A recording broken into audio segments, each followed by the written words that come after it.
Make your next move with American Express Business Platinum. You'll get 5 times membership rewards points on flights and prepaid hotels booked on AmexTravel.com. Plus, enjoy access to the American Express Global Lounge Collection. And with the welcome offer of 150,000 points, your business can soar to all new heights. Terms apply. Learn more at americanexpress.com/business-platinum. Amex Business Platinum, built for business by American Express. This episode is brought to you by State Farm. From your morning podcast to your afternoon playlist, State Farm knows you personalize your entire day. And that's why State Farm helps you personalize your insurance with the State Farm Personal Price Plan. It offers coverage options that help protect what you care about most at an affordable price just for you. Like a good neighbor, State Farm is there. Prices vary by state. Options selected by customer. Availability and eligibility may vary. The Tudors Dynasty Podcast. Hello and welcome back to the show. I'm your host, Rebecca Larson, and today I'm so happy to welcome back to the show once again, Sophie. Sophie, welcome back. Thank you very much for having me back. It's my, third or fourth time on here at this point. I feel like I speak to you all the time. It's great. Right. You have now reached first name status. I don't have to say your whole name. You are just Sophie now. Yes, well, you always did a really good job of pronouncing my surname. A lot of people struggle to. So right from the off, you had it. I did. Now I'm done. I've already done it. Yeah. So anyone who's not heard of me before or seen me on the show is just like, Sophie who? Yeah, Sophie who? Sophie Bacchus-Waterman. That's right. Yes. And we're here to talk about Anne Boleyn Psalter, aren't we, today? Yeah. So let's start off because when we discussed doing this as a topic, the first thing I said, well, I went to Catholic church growing up. I should have a pretty good idea. And then I thought, what is a Psalter? So let's start with that. What exactly is a Psalter? No, it's a really good question because I didn't know until I started doing the topic for my dissertation. So I first looked into Anne Psalter for my dissertation on my master's in book history. And a Psalter is a book of Psalms. So there's lots of different kind of devotional books that were used during Anne's life and during the medieval period. You've got books of hours, and they sort of recorded prayers that were said at certain times of day. And then you've got Psalters, which were books of Psalms. You might have missals, which had songs in them. You might have a Psalter hours, so that's got the Psalms and prayers. So they're all different kind of combinations. But the Psalter of Anne Boleyn, as its name suggests, is just a Psalter, just a book of Psalms. And it was written in French as well. It's got these manuscript, these beautiful manuscript Psalms. Okay, so it's Anne Boleyn's. It's in French. Mm-hmm. So does this tell us it's from earlier on in her life, or is this when she was queen? This is earlier, sort of before she was queen, but not as early as you think. So it was given to her, it must have been given to her the earliest in 1531, because the manuscript was copied from a printed source text, which was published in 1531. So it's been historically dated to between 1529 and 1532, because and the reason we know it's Anne's as well is because it's got this heraldry in it. As you open it up, it's this beautiful thing. It's incredible. As you open it up, on the first page, you've got Anne's heraldry being held up by 2 angels on a shield, and that's the heraldry that she used between 1529 and 1532, when she was Anne Rochford, when she was Lady Rochford. When her father was Lord Rochford, and Anne used the title Anne Rochford. So that's that heraldry. That's how we can date it. But it was copied from a book that was printed in 1531. So it must have been given to her at the earliest between 1531 and 1532. So quite late in her life, but just before she became queen. Yeah. And so for those who maybe don't follow the church or church rituals, explain where this book would come in handy. I mean, you've named the different kinds of books that she could have, which would basically be like a library of church books. But where does the Psalter come into play? The Psalter comes into play because you might want to read the Psalms privately or as a group. Psalters might be used collectively if you all had a copy of the same book. And Anne's one includes Anne's one has music in it as well. So they might have been sung, the Psalms. And it was just a form of prayer and mindfulness, almost as we might like to think of it today, to pray and to go to the Psalms at times of trouble, or times when you might need direction in prayer, that sort of thing. Much like Christians who use the Psalms today, they're incredibly powerful texts, whether you're a Christian or not.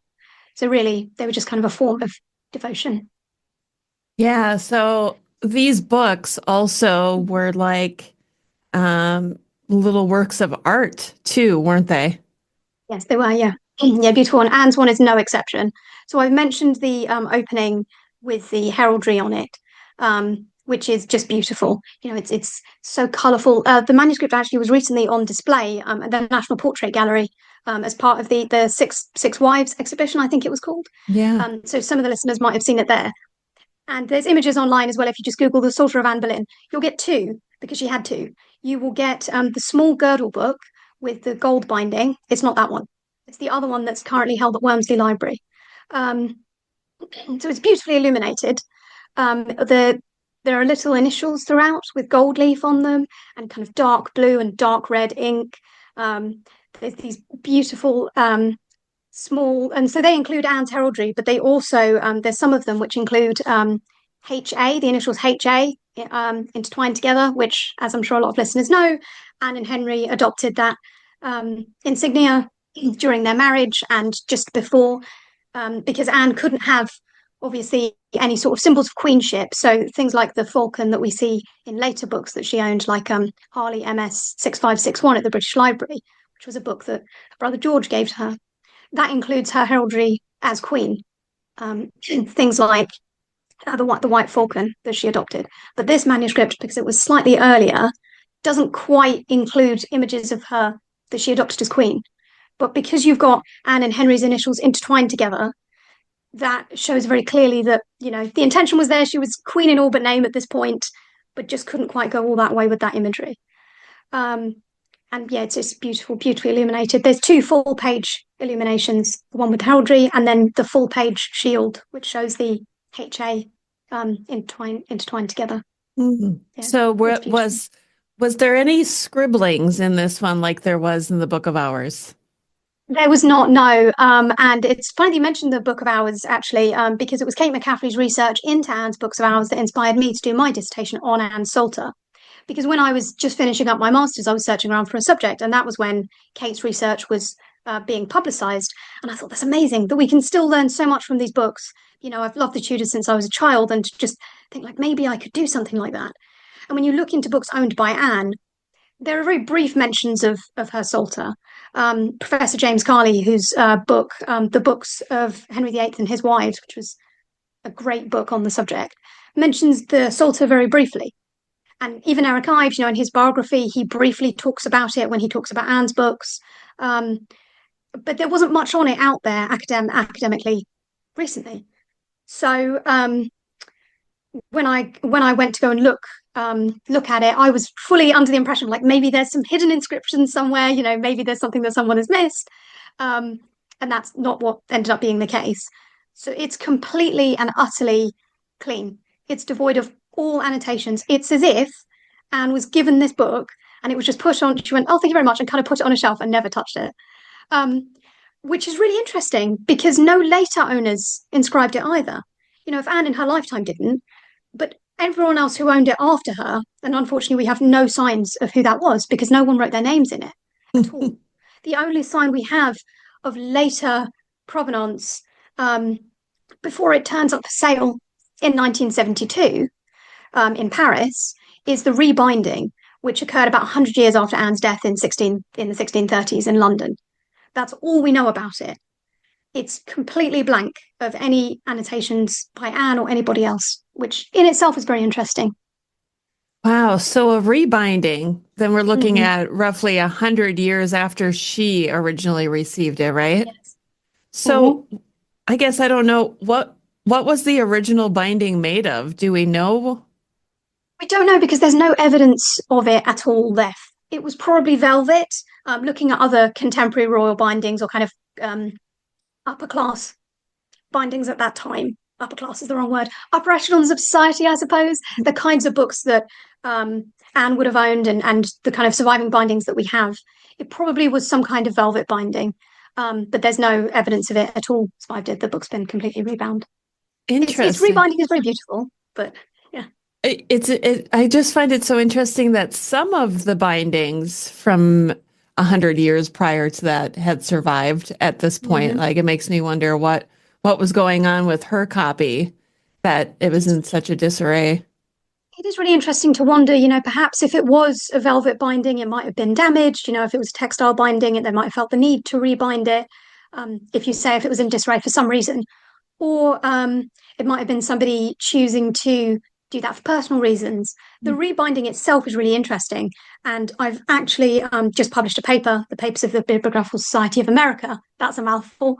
On the binding of Anne Salter, because it's really interesting. It was rebound in an embroidered binding, which in itself is very beautiful.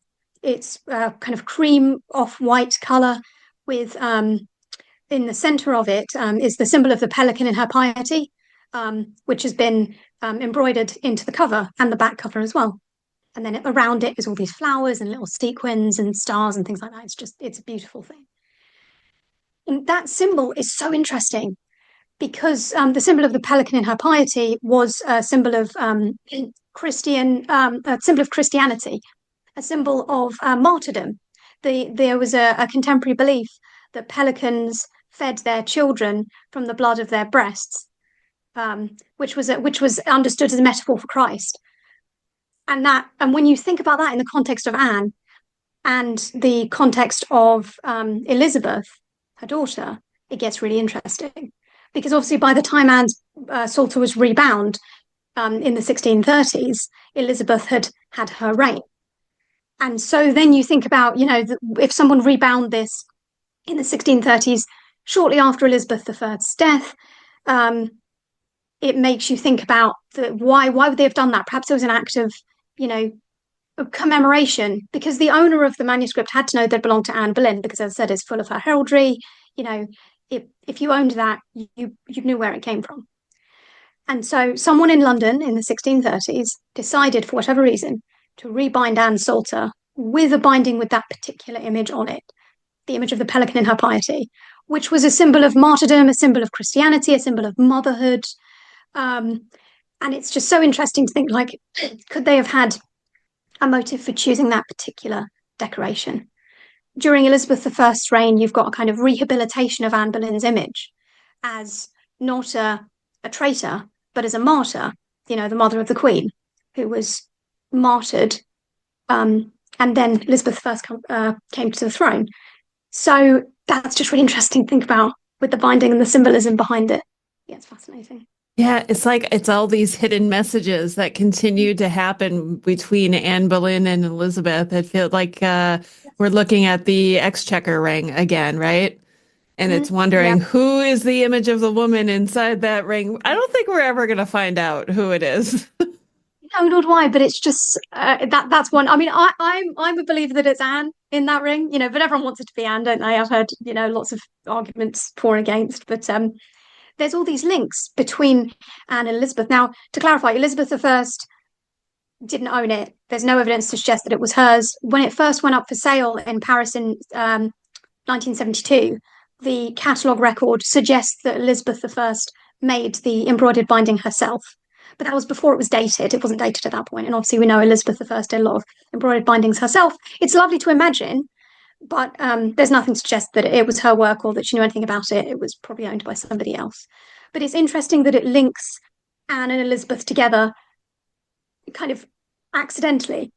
When you think about Elizabeth I herself and how she utilised the image of the pelican in her piety as well, obviously you've got the famous pelican portrait by Hilliard, and the idea of mother shedding its blood, their blood for their children, and Elizabeth I utilising the idea of herself as a martyr, herself as being willing to die for the country. When you think about her Tilbury speech as well, there's a lot of symbolism behind the binding, which may have been intentional on the part of whoever it was that chose to rebind it. Yeah, I want to know who did it. I wish we knew. Oh, I wish we knew. Just have no idea. All we know is that it was a London bindery. There's an almost identical binding, which still survives in the the Bible Society's collection. I believe it's at Cambridge. And they are almost identical. So they're both the same. They were done by the same workshop. If you put them next to each other, they're almost identical. Anne Psalter and this other Bible. But besides that, we don't know. London 1630s, no idea. Possibly a woman, I will say, because embroidered bindings were considered quite a feminine thing. They were often owned by women. So it's interesting to imagine that it might have been a woman, perhaps somebody who knew Anne, because it's a very personal item to own. It survived the sequestration of Anne and George's belongings after their executions. It didn't end up in the Royal Library because, like I say, it disappears. It disappears. So Anne and George's belongings were all taken and subsumed into the Royal Library. James Carley's done a lot of work on that. It's why we have, a lot of books that were owned by Anne and George still in the British Library today, because they were in the Royal Library, in the Royal Collection. So that didn't happen to Anne Salter. Somebody must have kept it safe, taken it away, just like Anne's books of hours, and how they survived, and they're not in the British Library. They weren't in the Royal Collection. Somebody must have rescued it from that kind of collecting of Anne's belongings. And completely speculating wildly, maybe someone had it at the time of Anne's execution, maybe she lent it to them, who knows? But then they kept it safe, and then 100 years later, when it was rebound, it's still in London. At some point, somehow, it gets from London to Paris within, that huge gap of time where we know nothing. And then it comes obviously back to England, and now it's held in Wormsley Library in Buckinghamshire. So we don't know who it was. I think I figured it out. Go on, who do you think it was? Go on, you figured it out. Go on. So it would, maybe Anne Boleyn gave it to her mother before she was executed. Just a way for me to bring up Elizabeth Boleyn. Elizabeth Boleyn. That's lovely, isn't it? It's lovely to imagine. It's lovely to imagine. We'll bring up Elizabeth Boleyn. That's a very natural segue. Go ahead. How, okay, so initially I thought maybe it was in the Royal Collection and that's how it was kept safe for so long, but you've made that clear that was not. So then I thought, well, maybe it went to a family member, somebody who would cherish it for, how it should be cherished, who better than a mother, but she didn't live much longer after, did she? No, not much longer. She passed away in 1538. But it's possible, that it remained in the family. To bring up Kate's research again, we know that there were women who kept Anne's books safe, who wrote in them after her death. Local Kentish gentlewomen who kept Anne's books safe. It's possible that her Psalter is one of those as well. That it was kept safe immediately afterwards. It's interesting because there is no provenance evidence. Nobody wrote their names in it. Nobody wrote prayers in it. It is completely clean. Which just, I don't know why that's the case. We don't know why nobody wrote in it. You think that they might have done. It would have been helpful for us now if they had 500 years later. Yeah. But we know nothing, other than the fact it was in London in the 1630s. Oh, that's so challenging because we don't, it's just all speculation. Speculation, there's just no evidence. But what the binding does tell us, the rebinding does tell us, is that it's very, it was kept safe. Somebody wanted to rebind it and then keep it safe, and that binding has survived for all that time since then.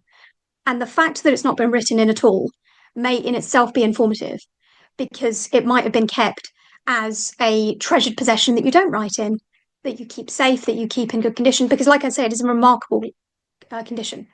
When you see it, it's almost as if it's hardly been handled, which might be telling. It might have been kept safe and not touched. Everyone has like a favourite book or something that they take out on special occasions. It might have been like that it was protected and not written in as an act of commemoration. Yeah, or like a family heirloom. Or a family heirloom, exactly. I went into looking at the Psalter fully believing and hoping that I would find where it was, that I would fill that gap of time. At the moment, I just don't think it's possible. There's just no evidence. There's just none. It's very frustrating because it was sent to Sale, the Library L'Ardanche. Oh, my French pronunciation is dreadful. I apologise to any listeners. In Paris in 1972. And it was sent by an anonymous collector. So that leads nowhere. Because obviously, if you knew who had it in the 70s, then you could trace it backwards from there. But it was an anonymous collector, and there's nothing there either. It's very frustrating. Yeah, it's very strange. Yeah, these things that just survive, and then they pop up. Because until 1972, it was unknown to academics, this manuscript. it was just unknown. And because there's no provenance evidence in it, because it's just been overlooked a little bit in recent scholarship. Like I say, James Carley's magnificent book on the books of Henry and his wives barely mentions it. I think he gets a brief paragraph. So it's just interesting that this manuscript has been overlooked. And yeah, fully encourage everyone to go and look at pictures. And I've got the paper on the binding that's recently come out. I've got another one coming out in a couple of months on the potential commissioner of the Psalter. So yeah, it's very exciting, and I hope that it kind of encourages people to think about it more. Every cup of Nespresso coffee is an invitation to transform your morning routine into a ritual you can treasure each and every day. Using the Virtuo Pup, a simple touch of the button freshly brews bold aromas and a rich, velvety crema layer for delicious cafe-quality coffee at home. Whether you enjoy your coffee hot or over ice, every sip, every morning is unforgettable. Nothing tastes like Nespresso coffee. Visit Nespresso.com or our app to explore our full range of easy-to-use machines and coffees not found anywhere else.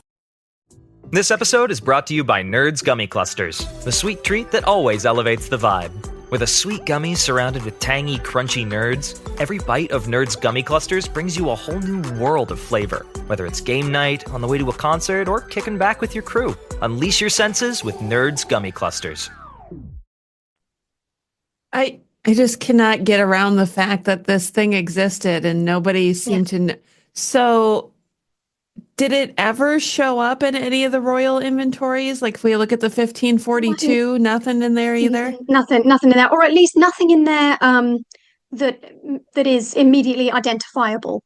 So in the royal inventory, you've got, for example, a Psalter bound in red velvet or whatever the inventory might say. There's nothing particular enough that kind of, because there were hundreds of books, right? There were so many books in that inventory. And it doesn't say, a Psalter in French, such and such. There's nothing about it. And because it doesn't have its original binding or anything like that, there's no way. I suppose that you could identify it if the person taking the inventory said, Psalter with the late Queen's heraldry on it or something like that.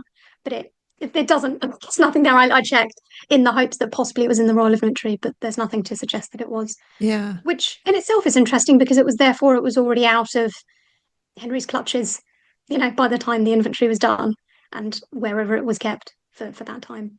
Let's figure this out. Let's figure this out. I wish we could. We'll solve it now. I tried. We just don't know. But it is a beautiful item anyway. And for me, the binding tells us quite a lot. The fact that it's not its original binding. Somebody bothered to have it rebound and take care of it. And at that particular point, when you've got, like I was talking about, the imagery of motherhood, the imagery of Christianity, the idea of the pelican as a symbol of martyrdom, on Anne's book specifically, it suggests whoever owned it,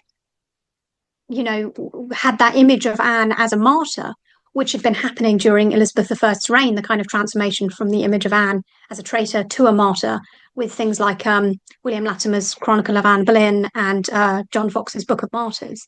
The transformation of Anne into a martyr, and then for somebody to rebind not any book, but a devotional book, a particular book of Psalms, with that symbol is very telling. So although we don't know who that is, it still suggests the idea of Anne's cultural image had changed by the time you reached the 1630s. It's very interesting. Yeah, I love that idea. Here we are, and it's, let's say almost 100 years after her execution, and people are looking at her in the way that they probably should have been during her lifetime. Absolutely. And with Elizabeth I's reign as well, and the idea of Anne kind of had to change culturally because she was the Queen's mother now, and so she became venerated in a way that she wasn't, immediately after her execution. And you can see that in the binding of this particular manuscript, that whoever did that chose that particular religious motif for this book.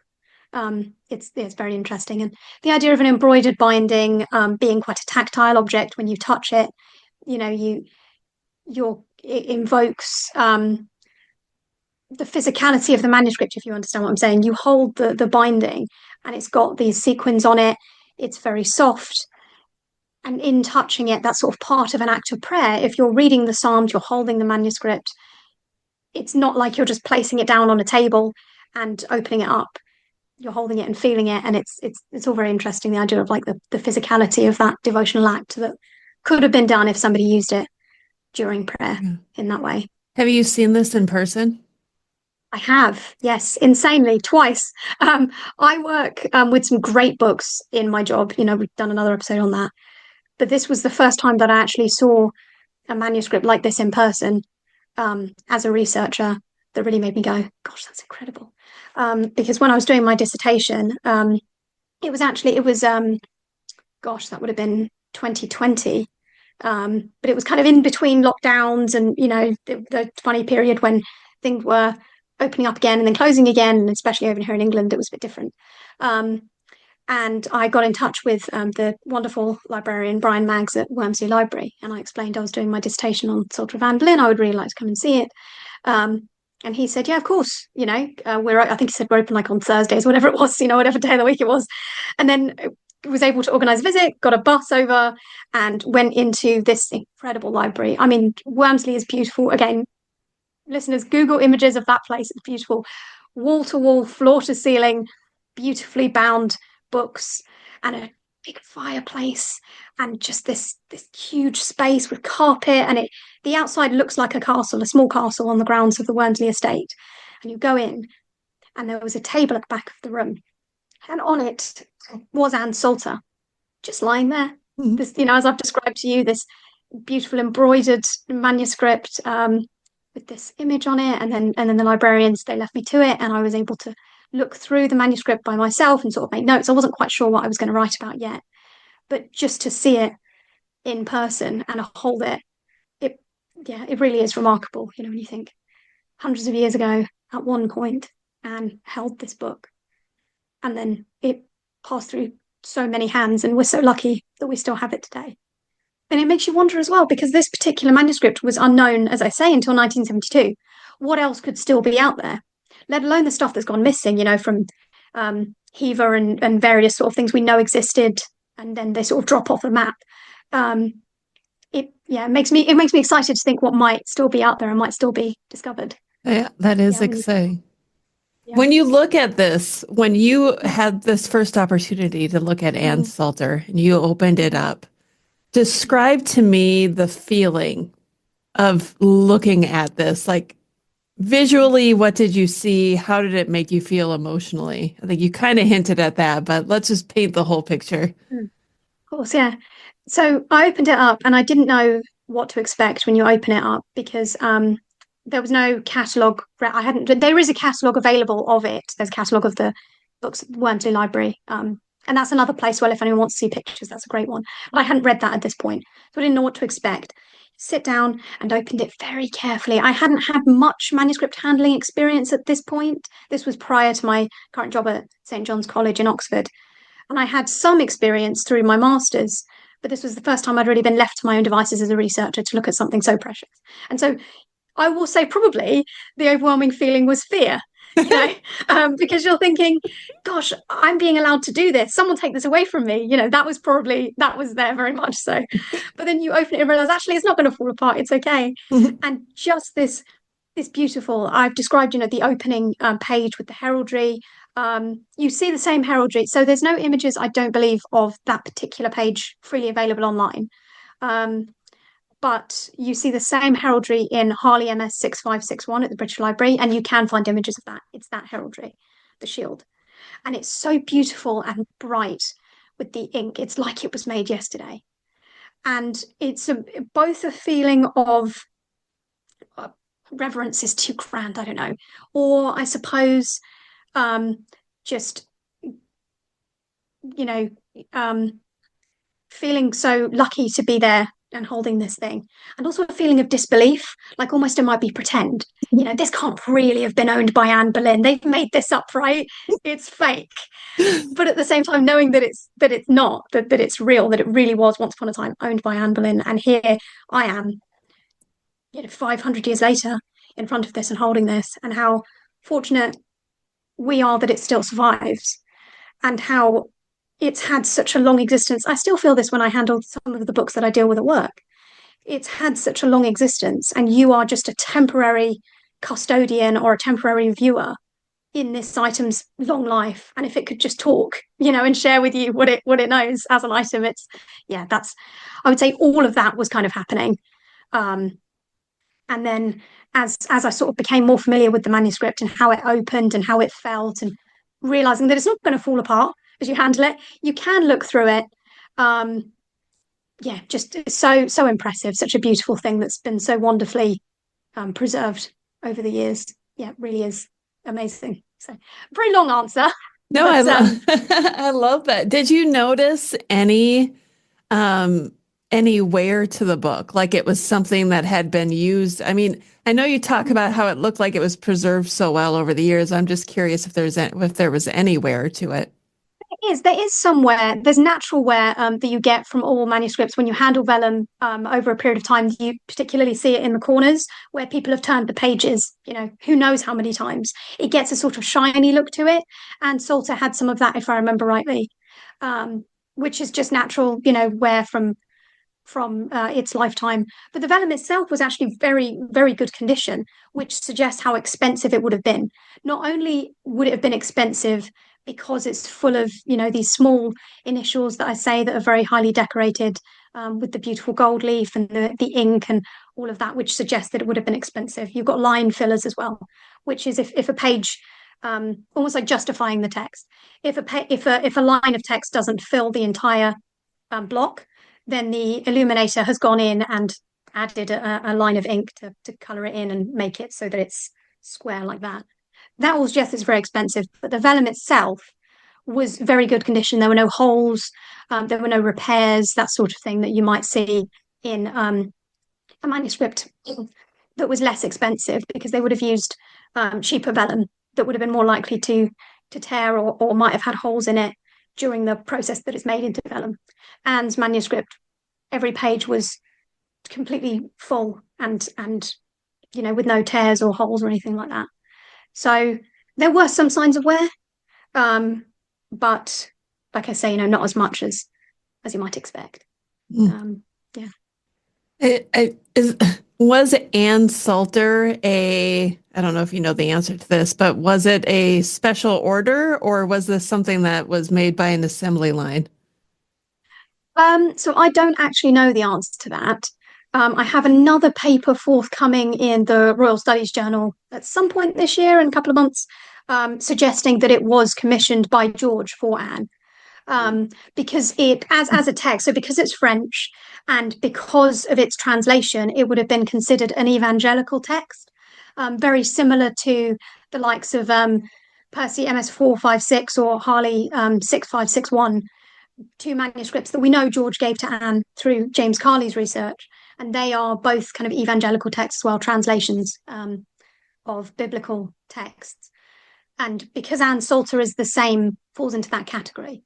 And because we know that George gave Anne other beautifully illuminated manuscripts of that sort of that devotional type, it's possible to suggest that George also commissioned this for Anne. I think it's probably likely. It's possible that Anne commissioned it for herself as well. But that's as much as I can say about that. That it may have been a gift from George to Anne, which is also so touching as well when you think about the fact that it survived and the fact that we know that there are two other books that George gifted to Anne. Those two others I mentioned, and then this one as a potential third as well. That's three that survived, two of which were definitely, and then the Psalters as likely, were gifted to Anne by George. And off the top of my head, there are 9 manuscripts that were owned by Anne. We know were personally owned by Anne, if I remember correctly. And potentially 3 of those were gifts from her brother to her. That's just lovely. That just really speaks to the sibling bond. It's very nice. Yeah, it does. I don't think any of my brothers would buy me any books. It's certainly not something as personal in this highly decorated, expensive thing, which is another thing as well to suggest that George gave it to Anne because it's such an expensive manuscript. It would have needed to have been gifted to her by somebody with the means to commission something like that. And a personal thing as well. So it would have had to have been somebody who knew her well enough to know that she would have appreciated and valued a French translation of the Psalms. It's a very personal gift. So, yeah, it's very interesting to imagine that it might have been George who gave that to her. I like that. So, are there any other revelations that you made in this research that we haven't covered? So at the moment, those two. Well, so the redating was one as well, which isn't one that I intended to go into. As I say, the manuscript has historically been dated to 1529 and 1532, and then I was able to track down the source text of it, which wasn't published till 1531. So that narrows the window ever so slightly of when it would have been commissioned. That's quite exciting, if you're a nerd like me and like precise dates like that. But yeah, that's three kind of, revelations that were uncovered. And with the binding one, I think it's less of, I wouldn't call it discovery or even a revelation. It was basically just a new way to look at this binding. I was quite literally just sitting at home one evening, having finished my dissertation, and the paper was on its way to being published. And then I just thought, what about binding? That's interesting. And then a whole new avenue of research opened up. But I think there's definitely scope for more to be done with the manuscript. I don't know enough about translations. I don't know enough about the Psalms. I don't know enough about kind of vernacular translations at this period to delve into that as an avenue of research. But there's definitely a lot more that can be done. And maybe we can fill that gap as well, that gap of provenance that I wasn't able to fill. Let's do I it. think that's all of it. Yeah, I think that's all of it when it comes to that manuscript, though, in terms of like the revelations that it was able to offer. But it is just a beautiful item, and if anyone got to see it at the National Portrait Gallery, where it was quite recently in London, you would know it's lovely, it's beautiful. Yeah. With the paper that was recently published on its binding, that is behind a paywall, but I do have a couple of free e-prints. So if anyone wants to read it or see pictures of the binding, I'm happy to share it because it's beautiful. Yes. It's lovely. It is lovely. And anytime you have something that's that old, something that's that precious, like the brilliance of the color to me is always the best part when you see those images from the inside and there's just these bright colors popping at you. It just blows your mind that they've survived that for so long. Yeah, it really does. It's so beautiful and remarkable that it's 500 years old. And like I say, it looks like it could have been decorated, yesterday. The gold Yeah. leaf still shines as it did. The ink is still so colourful and bright. It really is remarkable. And the fact that this, to go back to George, actually, that's something. To go back to George as the commissioner, when you think about the intertwined initials of Henry and Anne, that also is a very personal thing. And it is we see the same emblem in the Harley manuscript of the British Library, which was digitized, but obviously now with the cyber attack on the British Library, I don't know if they've put those images back up, but if you Google it, it does come up. That's the same intertwined initials you see in both manuscripts, which is what initially alerted me to the possibility. I was looking at James Carley's book on the subject, and he was the one who put forth the theory that it was George who gave Anne the Harley manuscript in the British Library. And all it was seeing the same symbol in that one and thinking, I saw that in Anne's Psalter. Could it possibly be both? Yeah. Because it would have had to have been somebody remarkably close to Anne to give her a manuscript with the HA intertwining initials in 1531 or possibly 1532. Someone close enough to her to do that. So that's very interesting as well. That would make sense if it were her brother. Yeah. And it's that as well, beautifully done. Black ink. The shield behind it is sort of like a dark grey brown colour. The angels that are holding the shield up and the full page illumination are just so bright and vibrant. It really is beautiful.